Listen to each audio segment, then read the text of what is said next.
નમસ્કાર વિદ્યાર્થી મિત્રો, આજે અહીંયા આપણે નવું યુનિટ અહીંયા આપણે સ્ટાર્ટ કરીએ છીએ. Unit number 9 hydrogen. તો એની અંદર અહીંયા આપણે ઇન્ટ્રોડક્શન ની અંદર અહીંયા આપણે વાત કરીએ કે આવર્ત કોષ્ટકની અંદર સૌથી હલકો વાયુ હાઇડ્રોજન તત્વ છે. વધુમાં કે હાઇડ્રોજન જે છે એ હલકી અધાતુ છે કે જેનો પરમાણુ ક્રમાંક અહીંયા આપણને 1 આપેલો છે. એટલા માટે એની અહીંયા આપણે ઇલેક્ટ્રોન રચના અહીંયા આપણે 1s1 લખી શકીએ છીએ. તેથી આપણે કહી શકીએ કે એની અંદર એક ઇલેક્ટ્રોન અને એક પ્રોટોન હાજર હોય છે. વધુમાં અહીં આપણે વાત કરીએ કે હાઇડ્રોજન જે તત્વ જે છે એ સૌપ્રથમ હેનરી કેવેન્ડિશ નામના વૈજ્ઞાનિકે ધાતુની એસિડ સાથેની પ્રક્રિયા દ્વારા બનાવવામાં આવ્યો હતો.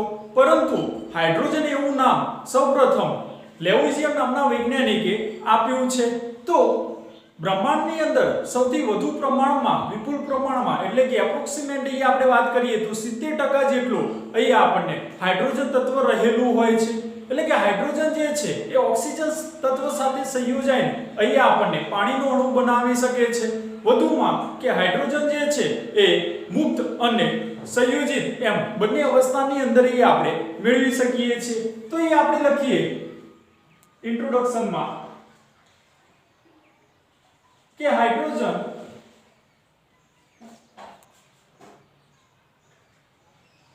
આવર્ત કોષ્ટકમાં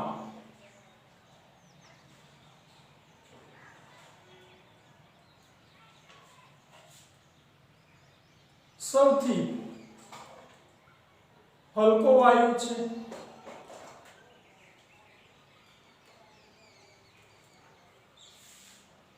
સેકન્ડ પોઈન્ટ લખીએ તે સૌથી હલકી અધાતુ છે.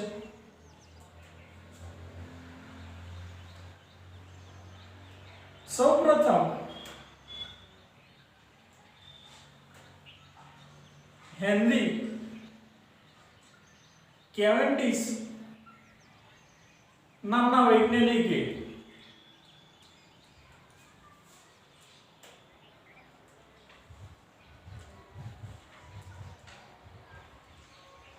ધાતુની એસિડ સાથેની પ્રક્રિયા દ્વારા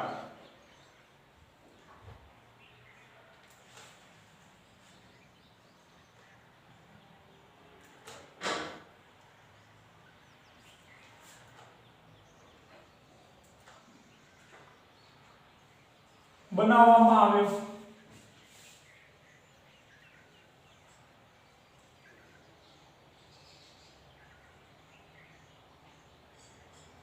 સૌપ્રથમ હાઇડ્રોજન એવું નામ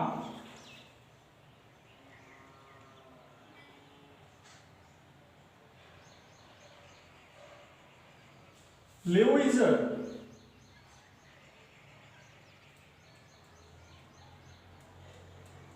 નામના વૈજ્ઞાનિકે આપ્યું.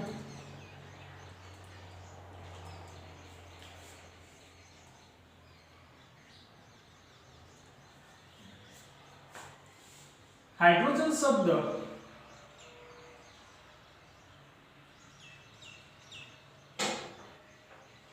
ગ્રીક શબ્દ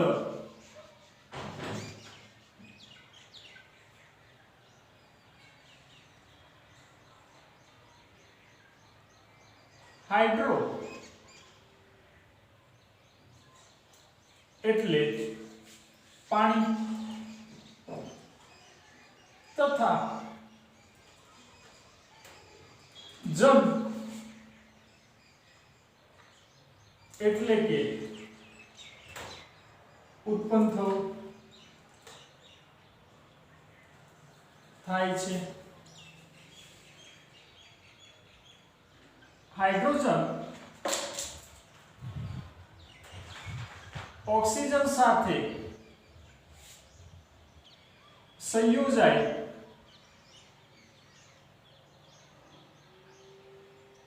પાણીનો અણુ બનાવે છે.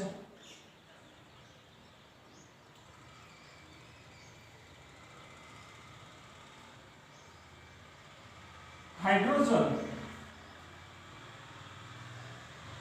કુદરતમાં મુક્ત તથા સંયોજિત સ્વરૂપે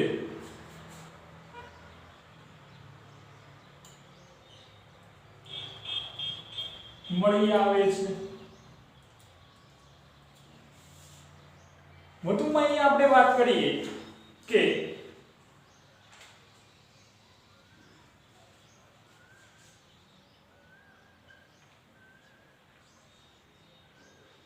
હાઇડ્રોજનની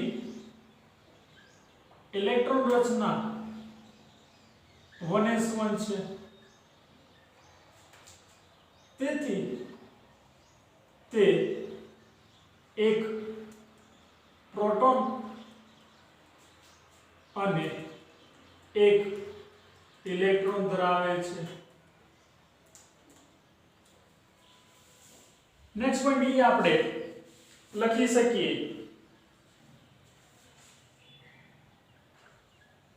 કે પરમાણુ સ્વરૂપ હાઇડ્રોજન એ અણુ સ્વરૂપે રહેલા હાઇડ્રોજન કરતા વધુ સ્થાયી છે. કારણ કે તેમાં HH બંધની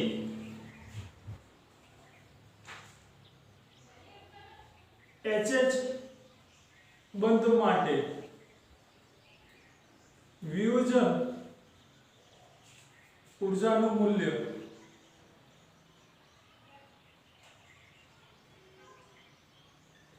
વધારે હોય છે.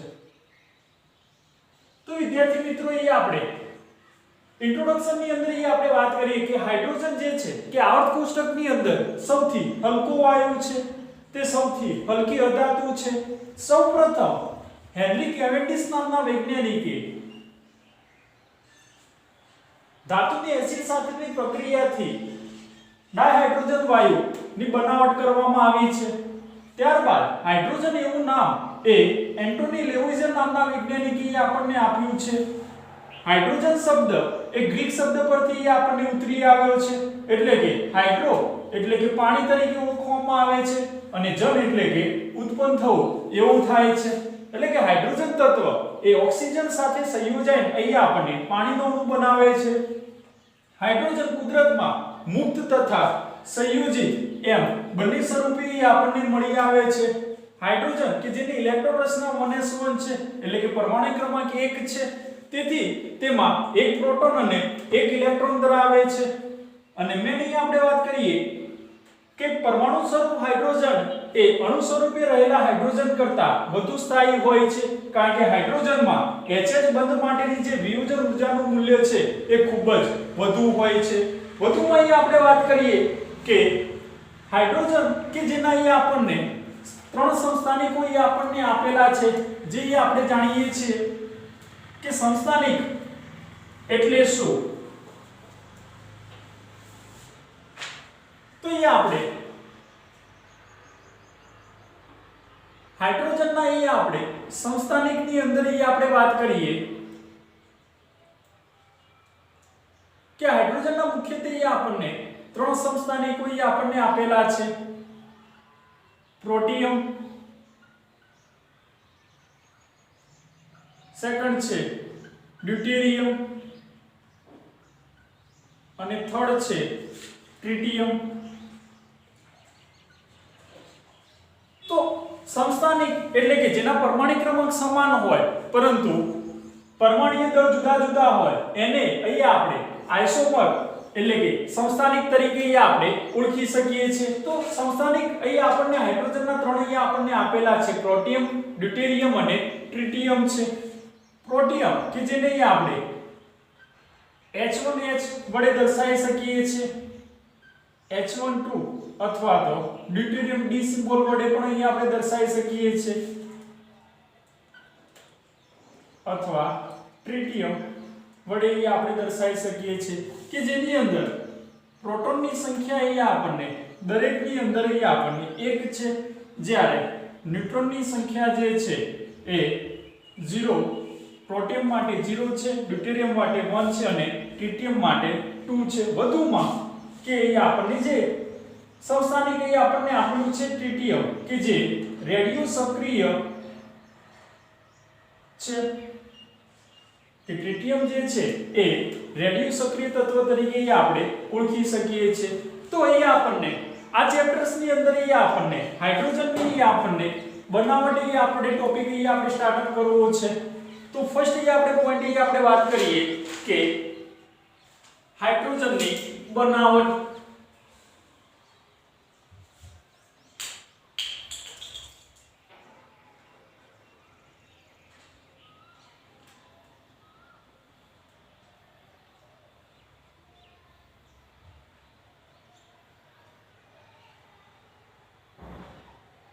તો હાઇડ્રોજનની બનાવટની અંદર આપણે ફર્સ્ટ પોઈન્ટ આપણે વાત કરીએ કે સામાન્ય રીતે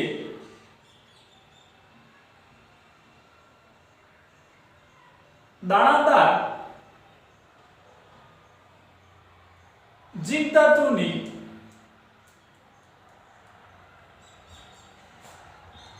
મંદ હાઇડ્રોક્લોરિક એસિડ અથવા સલ્ફ્યુરિક એસિડ તથા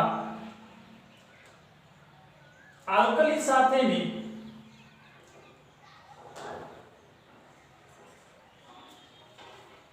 પ્રક્રિયા દ્વારા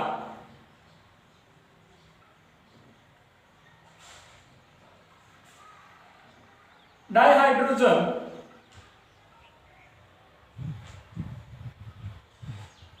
બનાવી શકાય છે.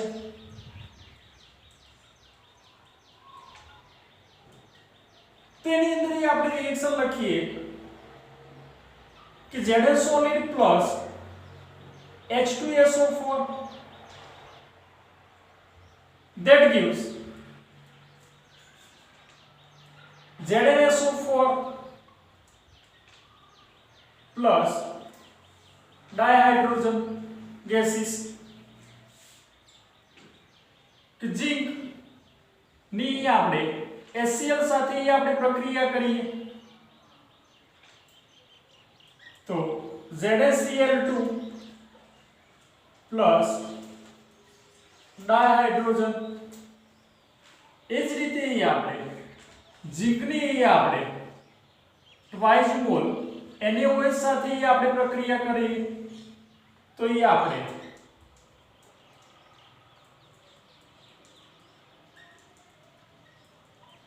સોડિયમ ઝિંકેટ આપણે બનાવી શકીએ છીએ.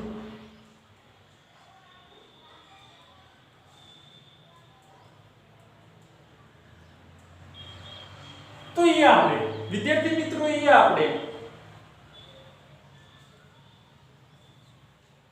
ઝિંક દાણાદાર જે ઝિંક ધાતુ છે એની આપણે હાઇડ્રોક્લોરિક એસિડ અથવા તો સલ્ફ્યુરિક એસિડ અથવા તો આલ્કલી ધાતુ સાથે આપણે જો પ્રક્રિયા કરવામાં આવે તો અનુવર્તી આપણે ડાયહાઇડ્રોજન વાયુ આપણે બનાવી શકીએ છીએ.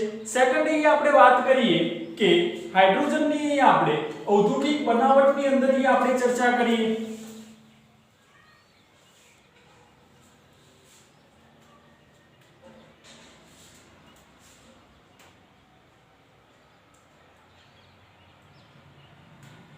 કે હાઇડ્રોજન વાયુની ઔદ્યોગિક બનાવટ.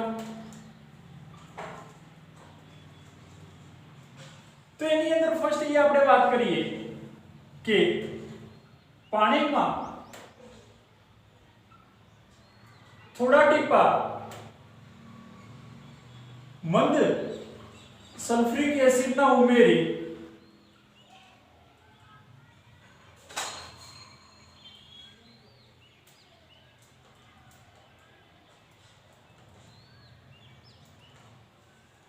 પાણીને એસિડિક બનાવી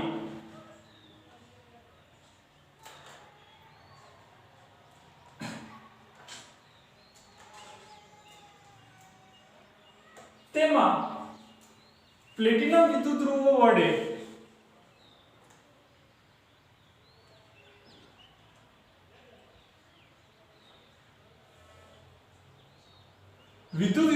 કરવાથી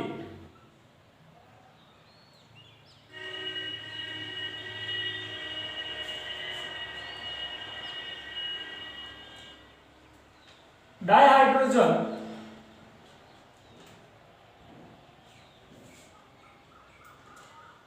બનાવી શકાય છે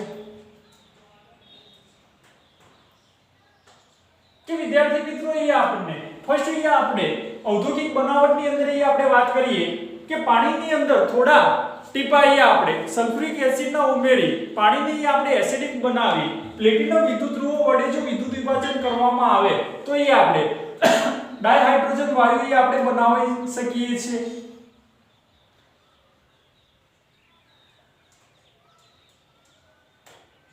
કે આપણે વિદ્યુત વિભાજન જો પ્રક્રિયા કરવામાં આવે તો અનુવર્તી આપણે ડાયહાઇડ્રોજન વાયુ આપણે બનાવી શકીએ છીએ સેકન્ડલી આપણે વાત કરીએ કે શુદ્ધ ડાયહાઇડ્રોજન વાયુ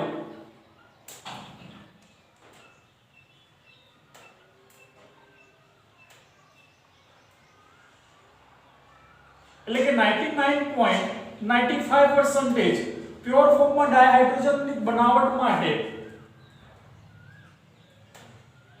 ગરમ બેરિયમ હાઇડ્રોક્સાઇડના દ્રાવણ સાથે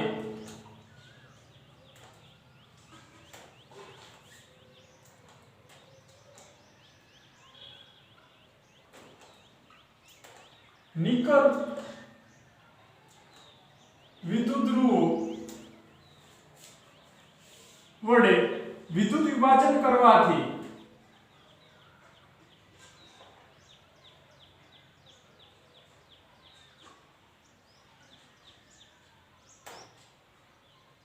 શુદ્ધ ડાયહાઇડ્રોજન વાયુ મેળવી શકાય છે કે આપણને સેકન્ડ પોઈન્ટ એ આપણને આપેલો છે કે શુદ્ધ ડાયહાઇડ્રોજન વાયુ એટલે કે 99.95% શુદ્ધ ડાયહાઇડ્રોજન વાયુ મેળવવા માટે ગરમ બેરિયમ હાઇડ્રોક્સાઇડના દ્રાવણનો નિકલ વિદ્યુત ધ્રુવોની હાજરીમાં જો વિદ્યુત વિભાજન કરવામાં આવે તો એ આપણે શુદ્ધ ડાયહાઇડ્રોજન વાયુ એ આપણે મેળવી શકીએ છીએ થર્ડ પોઈન્ટ ની અંદર એ આપણે વાત કરીએ કે હાઇડ્રોકાર્બન અથવા કોલસાને 1270 કેલ્વિન તાપમાને આયન અથવા નિકલ ઉદ્દીપકની હાજરીમાં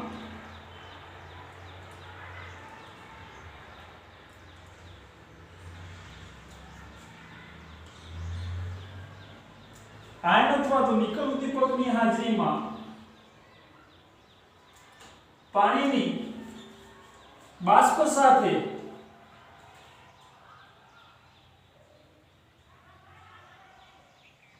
ગરમ કરવાથી મેળવી શકાય છે કે થર્ડ પોઈન્ટ ની અંદર આપણે વાત કરીએ કે હાઇડ્રોકાર્બન અથવા તો કોલસાને 1270 કેલ્વિન તાપમાને આયન અથવા તો નિકલ ઉદ્દીપકની હાજરીમાં પાણીની બાષ્પ સાથે ગરમ કરવાથી જળવાયુના ઘટક તરીકે આપણે ડાયહાઇડ્રોજન વાયુ આપણે મેળવી શકીએ છીએ તો એ આપણે રિએક્શન આપણે લખીએ કે CH4 મિથેન ની આપણે પાણી સાથે આપણે પ્રક્રિયા કરીએ છીએ કે નિકલ અથવા તો આયન ઉદ્દીપકની હાજરીમાં આપણે પ્રક્રિયા કરો છો 1270 કેલ્વિન તાપમાને તો એ આપણે CO અને H2 નું આપણે મિશ્રણ મળે છે સેકન્ડ આપણે લખીએ કે કાર્બન જે છે એ H2O સાથે પ્રક્રિયા કરે છે 1270 કેલ્વિન તાપમાને તો એ આપણને CO અને H2 નું આપણને મિશ્રણ મળે છે આ CO અને H2 નું જે મિશ્રણ છે કે જેને વિદ્યાર્થી મિત્રો આપણે જળવાયુ એટલે કે વોટર ગેસ તરીકે આપણે ઓળખી શકીએ છીએ મોસ્ટ ટાઈમ આપણે MCQs તરીકે આપણે વાત કરીએ કે જળવાયુ કોને કહેવામાં આવે છે તો CO અને H2 નું જે મિશ્રણ છે જેને આપણે વોટર ગેસ એટલે કે જળવાયુ તરીકે ઓળખવામાં આવે છે તથા CO અને N2 નું જે મિશ્રણ છે કે જેને આપણે ઉત્પાદક વાયુ તરીકે આપણે ઓળખીએ છીએ કે જેને આપણે પ્રોડ્યુસર ગેસ તરીકે પણ આપણે ઓળખી શકીએ છીએ। તો આપણે બંને પોઈન્ટ્સ આપણે યાદ રાખવા છે કે CO ને H2 નું જે મિશ્રણ છે જેને આપણે જળવાયુ તરીકે ઓળખીએ છીએ અને CO ને N2 નું જે મિશ્રણ છે જેને આપણે ઉત્પાદક એટલે કે પ્રોડ્યુસર ગેસ તરીકે આપણે ઓળખીએ છીએ। વધુમાં આપણે વાત કરીએ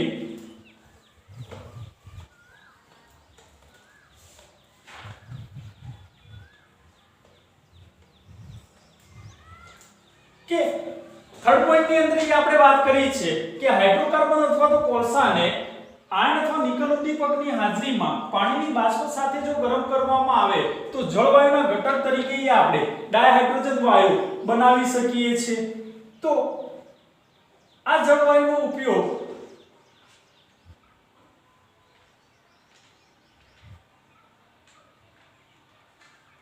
મિથેનોલ તથા હાઇડ્રોકાર્બન પદાર્થના સંશ્લેષણમાં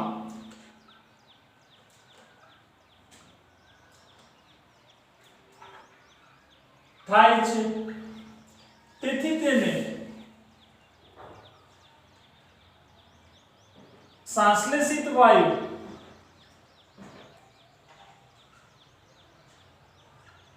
એટલે કે સિન ગેસ તરીકે આપણે ઓળખી શકીએ છીએ।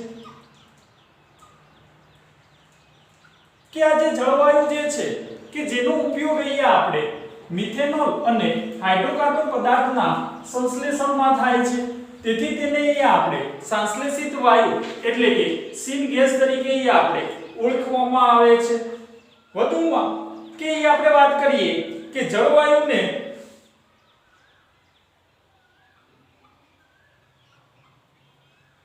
(673 કેલ્વિન તાપમાને આયર્ન ક્રોમેટ ઉદ્દીપકની હાજરીમાં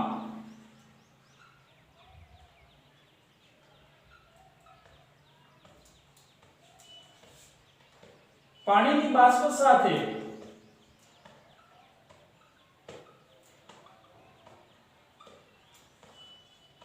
ગરમ કરવાથી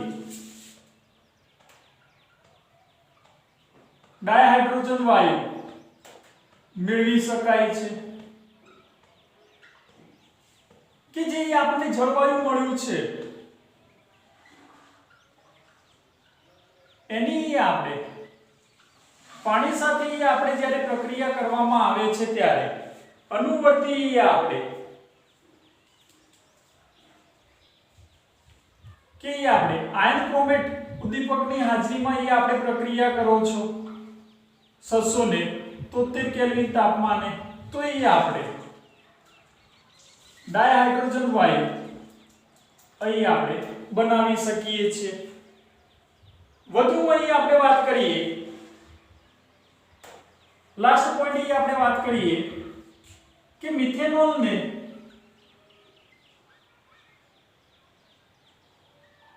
पचास बार दबाणे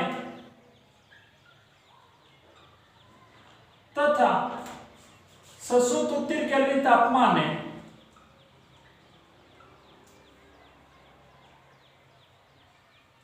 क्यूप्रस ऑक्साइड उद्दीपकनी हाजरीमां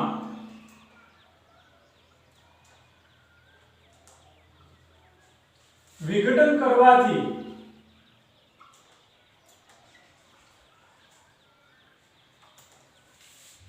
डायहाइड्रोजन वायु મેળવી શકાય છે। કે લાસ્ટ પોઈન્ટ ની અંદર આપણે વાત કરીએ વિદ્યાર્થી મિત્રો કે મિથેનોલને જ્યારે આપણે 50 બાર દબાણે તથા 673 કેલ્વિન તાપમાને ક્યુપ્રસ ઓક્સાઇડ ઉદ્દીપકની હાજરીમાં જ્યારે આપણે વિઘટન કરવામાં આવે છે ત્યારે અનુવર્તી આપણે ડાયહાઇડ્રોજન વાયુની બનાવટ કરી શકીએ છીએ। તો આપણે મિથેનોલ જે છે એ મિથેનોલની આપણે ક્યુપ્રસ ઓક્સાઇડ ઉદ્દીપકની હાજરીમાં અહીં આપણે 50 બાર દબાણે અને 673 કેલ્વિન તાપમાને જ્યારે પ્રક્રિયા કરવામાં આવે છે ત્યારે અનુવર્તી આપણે ડાયહાઇડ્રોજન વાયુની અહીં આપણે બનાવટ કરી શકીએ છીએ। તો આ રીતે જે પ્રાપ્ત થતું જે સંશ્લેષિત વાયુ જે છે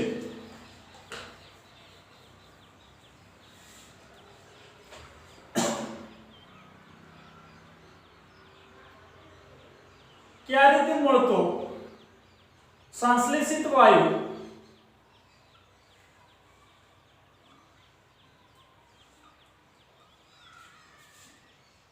સુએજ લાકડાના વેર તથા સમાચાર પત્રો વગેરેના કચરામાંથી મેળવી શકાય છે।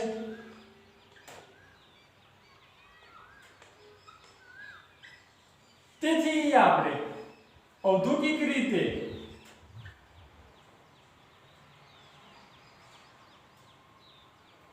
ડાયહાઇડ્રોજન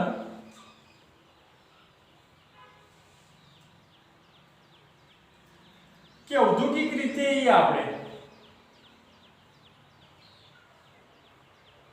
ડાયહાઇડ્રોજનનું ઉત્પાદન કરવા માટે 77% પેટ્રોકેમિકલ્સ માંથી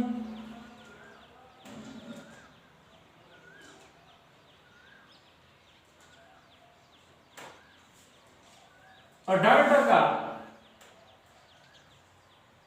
કોલસામાંથી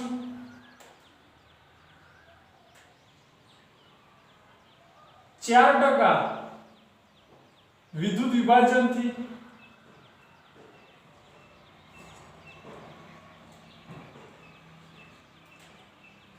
તથા 4% અન્ય સ્ત્રોતમાંથી મેળવી શકાય છે।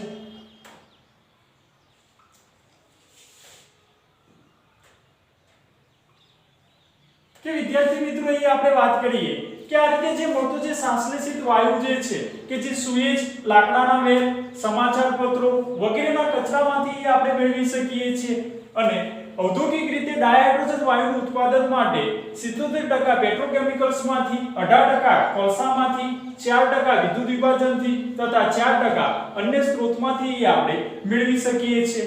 તો વિદ્યાર્થી મિત્રો અહીં આપણે આજના લેક્ચરની અંદર આપણે હાઇડ્રોજનની આપણે ઇન્ટ્રોડક્શન તથા હાઇડ્રોજન વાયુની બનાવટ વિશે આપણે સમજૂતી પ્રાપ્ત કરી છે।